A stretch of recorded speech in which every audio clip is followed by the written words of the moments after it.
Olá, boa noite. Começando mais um programa Papo Sério, hoje recebendo o Dr. Douglas Henrique Teixeira, ele que é o diretor-geral do Pronto Socorro Francisco Lesbão. Dr. Douglas, boa noite, seja bem-vindo ao Papo Sério. Boa noite, Elismar, boa noite a todos os espectadores da TV Ativa. É muito bom poder falar com você nessa noite. Ele é médico clínico geral, natural de São Paulo, chegou a Roraima em 1998, ou seja, um ano depois de mim, né? Para cursar medicina na UFRR, que foi concluído em 2005. No ano seguinte, já em 2006, passou para o concurso público da Secretaria Estadual de Saúde, né? E de lá para cá já ocupou vários cargos ali na CESAL. No período de 2008 a 2011, por exemplo, assumiu a direção do Pronto Socorro, foi secretário de Saúde por um período, diretor do Hospital Geral de Roraima por muito tempo e agora novamente como diretor do Pronto Socorro Francisco Lesbão. Doutor Douglas, primeiramente para começar essa conversa aqui, eu queria que o senhor fizesse uma avaliação de 2006. Como é que foi esse ano ali no âmbito do HGR, do pronto atendimento Ayrton Rocha e do próprio Pronto Socorro? 2016. Pois é. Foi realmente um ano que nós tivemos um aumento importante da demanda, né, de todos os atendimentos, sobretudo no atendimento prestado aí aos nossos irmãos das fronteiras, né, tanto na Guiana, mas principalmente na Venezuela.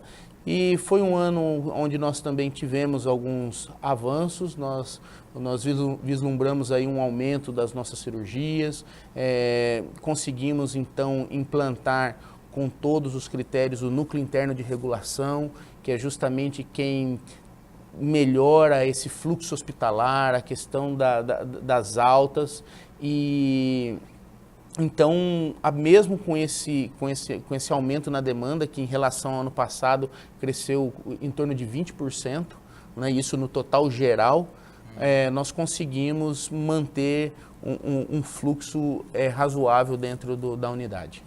Esse ano foi um ano atípico por conta da crise pela qual o país está passando, o Estado também. Essa crise foi sentida ali no âmbito do hospital?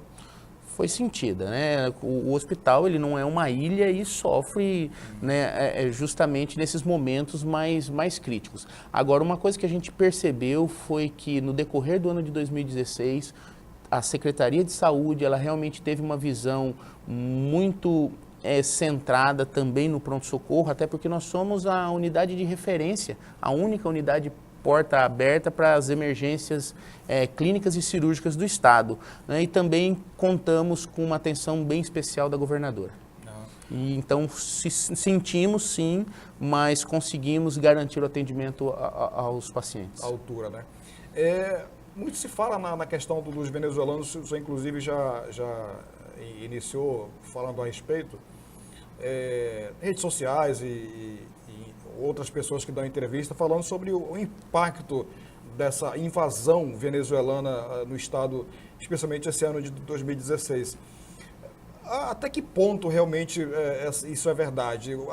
Foi realmente muito grande, foi muito impactante ali no âmbito dos atendimentos ali, a demanda foi realmente muito maior do que no ano passado. O senhor falou aí em questão de 20%, mas deu para sentir mais essa questão da presença dos venezuelanos aqui no Estado, ali no âmbito da saúde? Com certeza, Elismar. Para você ter uma ideia, os 20% que eu falei seriam no total geral dos atendimentos. Mas quando nós pegamos o volume de atendimento prestado em 2014, então há 2 anos atrás, e comparamos até novembro de 2016, nós observamos um aumento de 600%, mais de 600%. E quando nós pegamos o número de atendimentos realizados em janeiro, a venezuelanos realizados em janeiro, e comparamos com novembro, foi um aumento de 350% aproximadamente. Então, é uma demanda muito grande. E o que acontece? O que nós observamos é que o paciente venezuelano, quando chega, ele acaba chegando um pouquinho mais tarde. E na medicina, quanto mais tempo se tem de uma patologia, mais grave ela tem. Para você ter uma ideia, o paciente brasileiro, a cada 100 pacientes que nós atendemos, em média 5 a 6 ficam internados. Em relação ao venezuelano, quase 15. Nossa. Então, realmente acabam chegando numa gravidade maior. Agora, o que eu queria frisar bem aqui a todos é que nós não fazemos distinção nenhuma dos pacientes. Não é nosso desejo, não é o desejo do secretário de saúde e principalmente não é o desejo da nossa governadora. Então, todos os pacientes que chegam ao hospital, eles são atendidos, independente se são brasileiros, se são guianenses, se são venezuelanos, se vêm de área indígena, né, das 3 nações também. Então, eles são atendidos. Porém, com o aumento dessa demanda e considerando a gravidade, considerando o grau de assistência que nós devemos prestar a esses pacientes, realmente é algo que impacta no nosso serviço. Quais são os casos mais comuns na questão dos venezuelanos? As emergências que necessitam de intervenções cirúrgicas, né? Tanto clínicas, tanto traumáticas ou não. Então nós temos assim, recebemos bastantes pacientes que precisam de cirurgias abdominais, cirurgias ortopédicas, neurocirurgias e realmente vem encaminhado. Isso no nosso serviço de emergência. Já no pronto atendimento, com essa migração que ocorre, aí nós temos todas as sortes de afecções. Eles procuram, né, essa livre demanda, eles procuram a gente por todas as questões. A população roraimense está, de certa forma, como é que eu posso dizer, em relação às enfermidades que tem na Venezuela e talvez a gente até já tem erradicado aqui no Brasil, a gente corre algum tipo de risco, a população roraimense corre algum tipo de risco em relação a essa situação? Lismar, sempre que há esse movimento migratório em grande volume, né, fica realmente difícil se fazer um controle, uma barreira sanitária eficiente. Nós sabemos que existem algumas doenças que estão mais presentes na Venezuela e menos no Brasil. E a partir do momento que você tem um fluxo grande de pessoas, é lógico que a nossa população fica mais susceptível. Na verdade, quem faz esse controle maior na fronteira é a nossa vigilância, né, sanitária, que poderia estar te passando assim, mais os contatos, mas o que a gente tem visto é que já houve aumento na incidência, inclusive, das DSTs, das doenças infecto-contagiosas, e doenças que nós não víamos no Brasil e que agora começaram, então, a circular. Tá certo. Bom, em relação aos atendimentos, Dr. Douglas, em relação à questão dos postos de saúde, as pessoas, às vezes, a gente chega ali no pronto atendimento Ayrton Rocha e encontra uma quantidade de pessoas que estão ali procurando atendimento que poderiam ter procurado o posto de saúde do seu bairro, né? Ainda é muito recorrente essa questão ali no pronto atendimento? Infelizmente ainda é muito recorrente. Para você ter uma ideia, em torno de 80% dos pacientes atendidos no pronto atendimento poderiam ter sido atendidos no posto de saúde. E isso, na verdade, a gente fala baseado em critério científico. Por quê? Porque já há algum tempo o pronto atendimento Ayrton Rocha utiliza o protocolo de Manchester, que é um protocolo internacionalmente válido exatamente pela classificação de risco. E esse protocolo, então, ele vai da cor azul, né, passa o menos grave, né, menos urgente, o verde, o amarelo, o laranja e o vermelho. E, na verdade, a função de existir do pronto atendimento seria para atender o amarelo, o laranja e o vermelho no nosso pronto-socorro, que muitas vezes é conhecido como grande trauma, né? Então, esses atendimentos deveriam lá. E o verde e o azul, que é praticamente 80% da nossa demanda, poderiam, então, ter procurado o posto de saúde. Inclusive, Elismar, o próprio protocolo e o próprio Ministério da Saúde, ele nos autoriza a encaminhar o paciente ao posto de saúde. Porque nós temos 100% da nossa equipe de enfermeiros da triagem treinada e certificada. Então, todo enfermeiro que está na triagem, ele foi capacitado e ele foi certificado para aquilo. E ali naquele momento, se ele detectasse algum paciente azul ou verde, ele poderia estar encaminhando. Nós, por entendermos que tem todo um contexto social envolvido, às vezes é o único recurso que naquele momento o paciente dispõe, se deslocou até lá, ainda fica complicado que nós damos garantia de que ele vai ser atendido, nós atendemos. Mas, infelizmente, não porque eu queira ou não porque seja a nossa vontade, o paciente verde e azul, ele acaba precisando ter que esperar. Por quê? Porque nós precisamos atender aquela pessoa que chega com um infarto, aquela pessoa que está com uma crise de asma severa, entendeu? E aquela paciente que, infelizmente, está com uma dor de ouvido, uma dor de garganta, teve febre, vomitou, ele precisa aguardar. Agora, aí sempre surge uma pergunta, mas e se eu piorar? Por isso que a orientação é que permaneça na recepção. Caso haja uma piora, ela é reavaliada. Tá certo. Nós estamos conversando hoje com o diretor do Pronto Socorro Francisco Elesbão, Dr. Douglas Teixeira. A gente vai para um breve intervalo e volta em seguida. Não saia daí.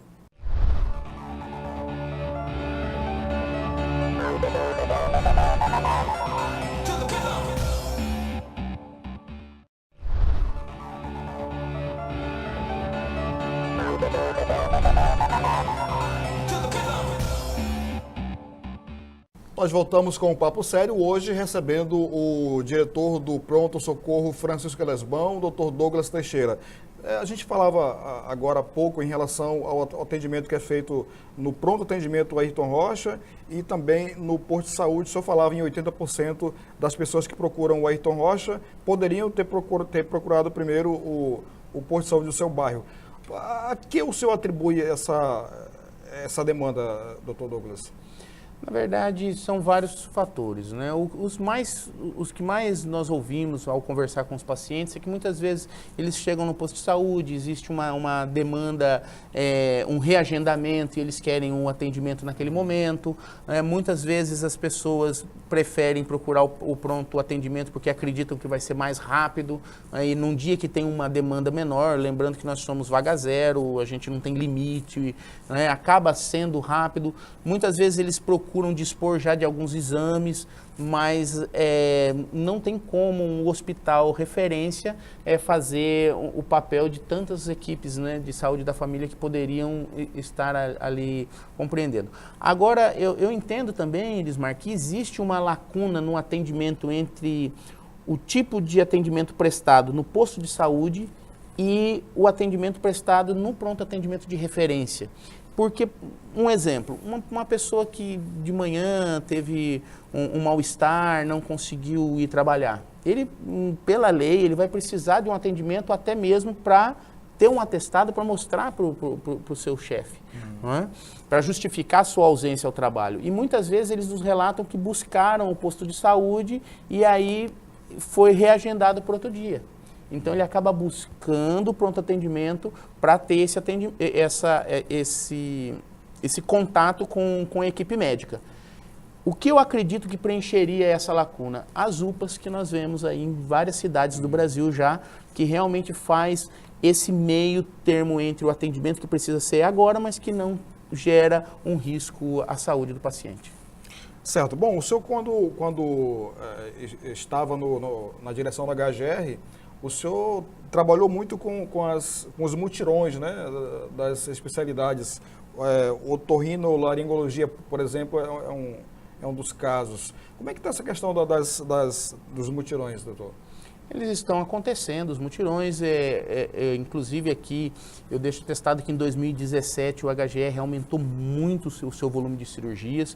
Na última parcial do ano que a gente fez, já eram mais de 6.000 cirurgias realizadas, então houve esse aumento e houve uma celeridade maior nas filas. Lógico que nós temos ainda uma demanda e ainda temos pacientes aguardando cirurgias, mas os mutirões estão acontecendo e inclusive agora o nosso secretário e o governador conseguiram reativar o mutirão do INTO, não é? Que é um serviço de excelência, o Instituto Nacional de Traumatologia e Ortopedia, que vai vir então para ver aqueles casos mais complexos que teriam que ser encaminhados para a TFD. Ajuda a desafogar as filas, né? Com certeza, ajuda. E hoje, Elismar, lembrar bastante que o nosso maior gargalo é o número de leitos. A unidade, a estrutura hospitalar de Roraima, ela ficou restrita ao HGR durante muito tempo. E agora nós temos, então, uma previsão de tanto da inauguração do anexo, né, o HGR, aquele prédio que está sendo construído, quanto o Hospital das Clínicas, né, na periferia da cidade. Como é que o pronto-socorro está se preparando aí para o final de ano? A gente sabe que, infelizmente, sempre que tem um feriadão, um feriado prolongado aí, como foi o último que a gente teve agora aí, e também as festas de final de ano, sempre acontecem vários acidentes, as pessoas vão para a rua, bebem, dirigem, enfim.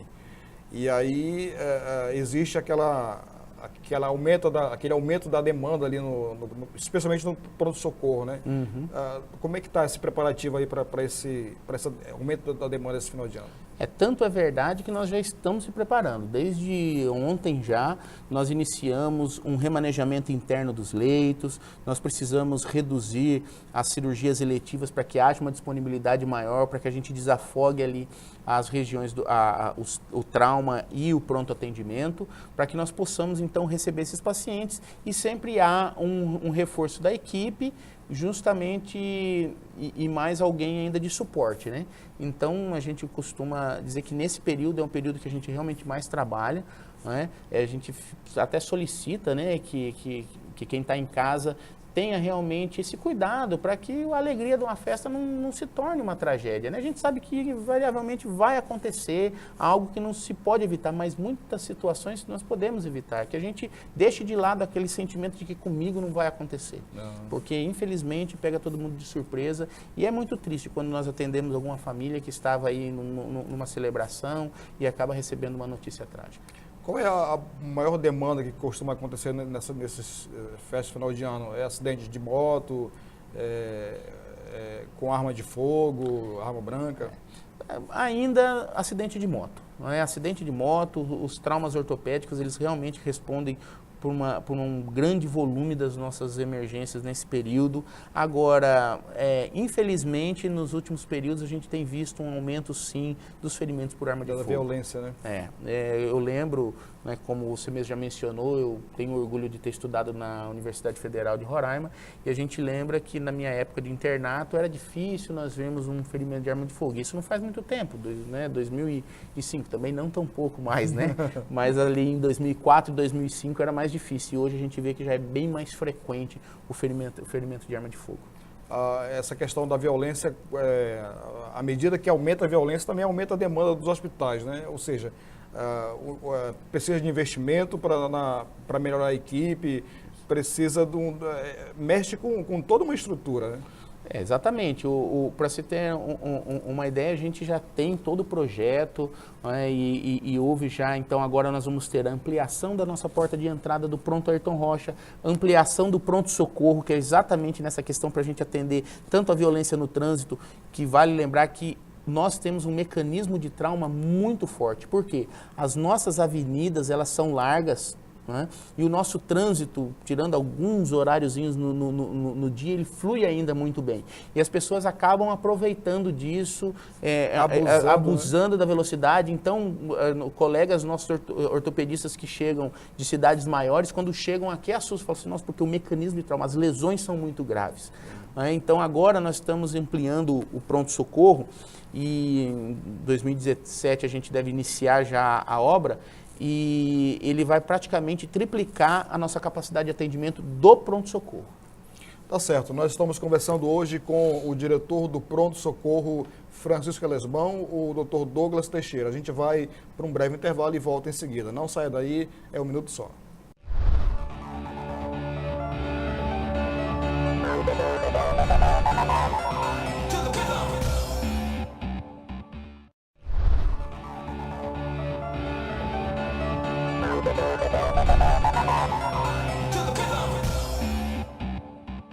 Nós voltamos com o programa Papo Sério, hoje recebendo o Dr. Douglas Teixeira, ele que é o diretor do Pronto Socorro Francisco Elesbão. O senhor falava sobre investimentos, ampliação do pronto atendimento, do pronto socorro já a partir de 2017. O governo, esse ano de 2016, 2015, 2016, vem investindo pesado aí na ampliação da capacidade, né, do HGR. Fale para a gente como é que está essa obra ali. O investimento ele vem sendo feito, inclusive, tanto na ampliação, Elismar, como também no aparelhamento, né? Nós vimos, por exemplo, no decorrer de 2016, nós recebemos ventiladores mecânicos de última geração, recebemos monitores, entendeu? As nossas macas, que há algum tempo a gente já não recebia. Então, assim, realmente a gente vem sentindo que apesar da crise, apesar das dificuldades, nós estamos conseguindo aí contra aquilo que era normalmente de se esperar, que seria não receber esses melhoramentos. Então, nós temos recebido.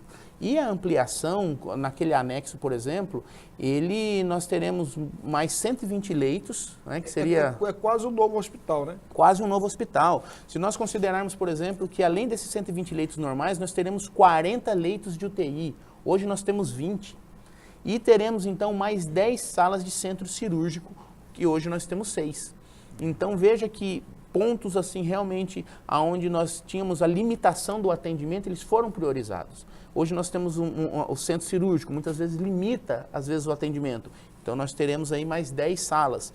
As UTIs, vê que muitas vezes a gente necessita de um leito de UTI, então agora seriam mais 40. Então, Roraima vai passar numa relação de paciente para leito de UTI, numa situação hoje que é muito desconfortável para uma situação das mais confortáveis do país. Qual é a previsão de inauguração daquele anexo ali? Segundo semestre de 2017.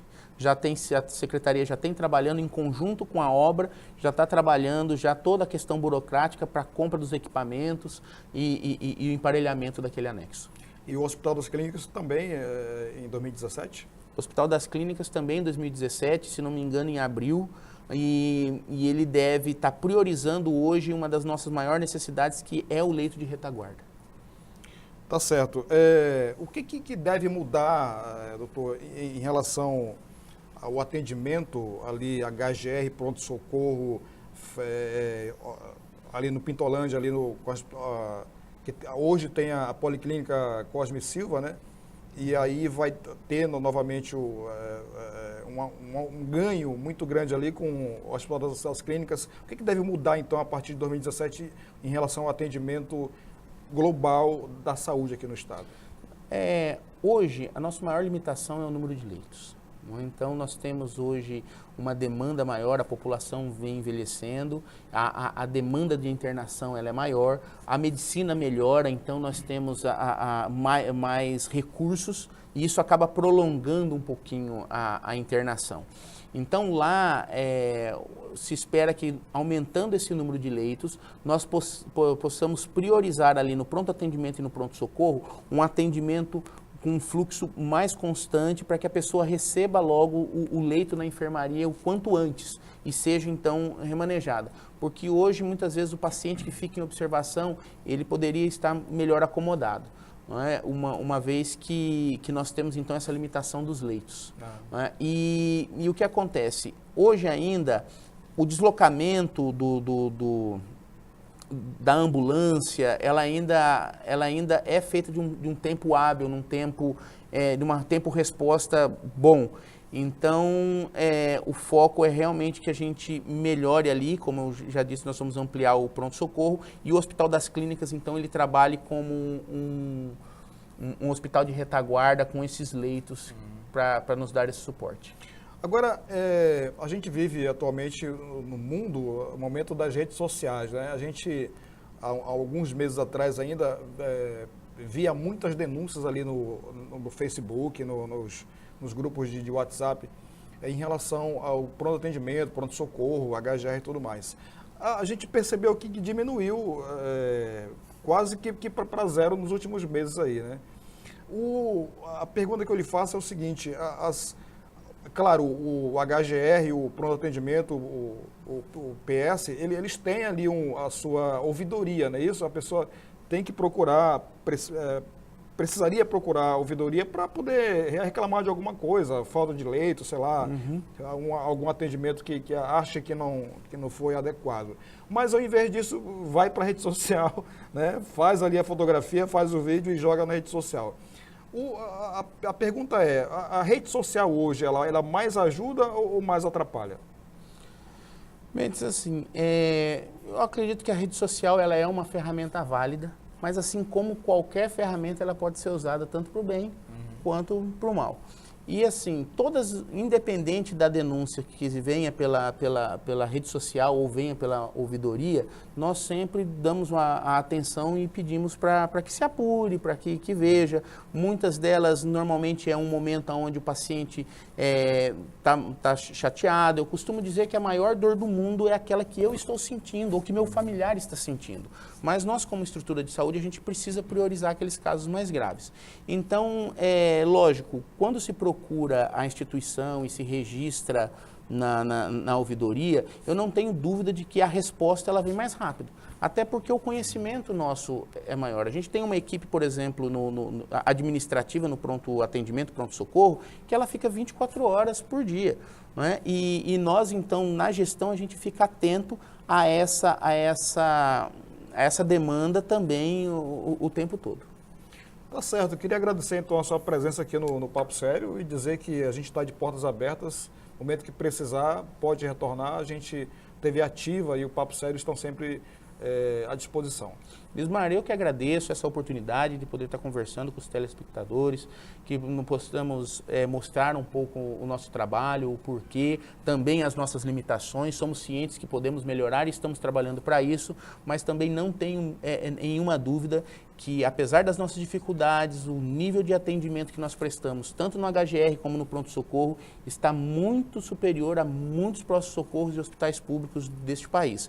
Ainda um estado com sua limitação financeira, que a gente sabe, mas com a prioridade que vem se dada, a gente consegue estar dando, então, um atendimento, principalmente aquelas pessoas que mais precisam, dentro do que elas necessitam. Tá certo, muito obrigado então. Obrigado. Nós conversamos hoje com o diretor do Pronto Socorro, Francisco Elesbão, Dr. Douglas Teixeira. Muito obrigado pela sua audiência e até o próximo programa.